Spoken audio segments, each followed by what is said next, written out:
ರಾಷ್ಟ್ರಪತಿ ದ್ರೌಪದಿ ಮುರ್ಮು ಅವರು ಇಂದಿನಿಂದ ಇದೇ 25ರವರೆಗೆ 3 ರಾಷ್ಟ್ರಗಳ ಪ್ರವಾಸ ಕೈಗೊಳ್ಳಲಿದ್ದು ಮೊಲ್ಡೋವಾ, ಉತ್ತರ ಮೆಸಿಡೋನಿಯಾ ಮತ್ತು ರೊಮಾನಿಯಾ ದೇಶಗಳಿಗೆ ಭೇಟಿ ನೀಡಲಿದ್ದಾರೆ. ಜುಲೈ 20ರಂದು ಮೊಲ್ಡೋವಾಕ್ಕೆ ಭೇಟಿ ನೀಡಲಿರುವ ರಾಷ್ಟ್ರಪತಿ ಅಲ್ಲಿನ ತಮ್ಮ ಸಹವರ್ತಿ ಮಯಾ ಸಂದು ಅವರನ್ನು ಭೇಟಿಯಾಗಿ ನಿಯೋಗ ಮಟ್ಟದ ಮಾತುಕತೆ ನಡೆಸಲಿದ್ದಾರೆ.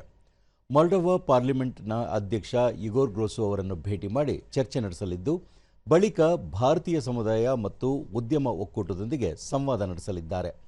ಇದೇ ಮೊದಲ ಬಾರಿಗೆ ಭಾರತದ ರಾಷ್ಟ್ರಪತಿಯೊಬ್ಬರು ಮೊಲ್ಡೋವಾಕ್ಕೆ ಭೇಟಿ ನೀಡುತ್ತಿದ್ದಾರೆ. ಪ್ರವಾಸದ 2ನೇ ಚರಣದಲ್ಲಿ ರಾಷ್ಟ್ರಪತಿ ದ್ರೌಪದಿ ಮುರ್ಮು ನಾಡಿದ್ದಿನಿಂದ ಉತ್ತರ ಮೆಸಿಡೋನಿಯಾಕ್ಕೆ ಭೇಟಿ ನೀಡಲಿದ್ದಾರೆ. ಇದು ಕೂಡ ಭಾರತದ ರಾಷ್ಟ್ರಪತಿಯೋರ್ವರು ಆ ದೇಶಕ್ಕೆ ನೀಡುವ ಮೊದಲ ಭೇಟಿಯಾಗಲಿದೆ. ಪ್ರವಾಸದ ಸಂದರ್ಭದಲ್ಲಿ ರಾಷ್ಟ್ರಪತಿ ಅಲ್ಲಿನ ಅಧ್ಯಕ್ಷ ಮತ್ತು ಪ್ರಧಾನಿಯವರನ್ನು ಭೇಟಿ ಮಾಡಿ ದ್ವಿಪಕ್ಷೀಯ ಮಾತುಕತೆ ನಡೆಸಲಿದ್ದು ಅಲ್ಲಿನ ಸಂಸತ್ತನ್ನು ಉದ್ದೇಶಿಸಿಯೂ ಭಾಷಣ ಮಾಡಲಿದ್ದಾರೆ. ತರುವಾಯ ಭಾರತ ಮತ್ತು ಉತ್ತರ ಮೆಸಿಡೋನಿಯಾ ಉದ್ಯಮ ಒಕ್ಕೂಟ ಸಭೆಯಲ್ಲಿ ಪಾಲ್ಗೊಳ್ಳಲಿದ್ದಾರೆ. ಪ್ರವಾಸದ 3ನೇ ಹಾಗೂ ಅಂತಿಮ ಚರಣದಲ್ಲಿ ಇದೇ 23ರಿಂದ ರಾಷ್ಟ್ರಪತಿ ರೊಮಾನಿಯಾಕ್ಕೆ ಭೇಟಿ ನೀಡಲಿದ್ದು ಅಲ್ಲಿನ ಸಹವರ್ತಿ ಮತ್ತು ಪ್ರಧಾನಿಯವರನ್ನು ಭೇಟಿ ಮಾಡಲಿದ್ದಾರೆ.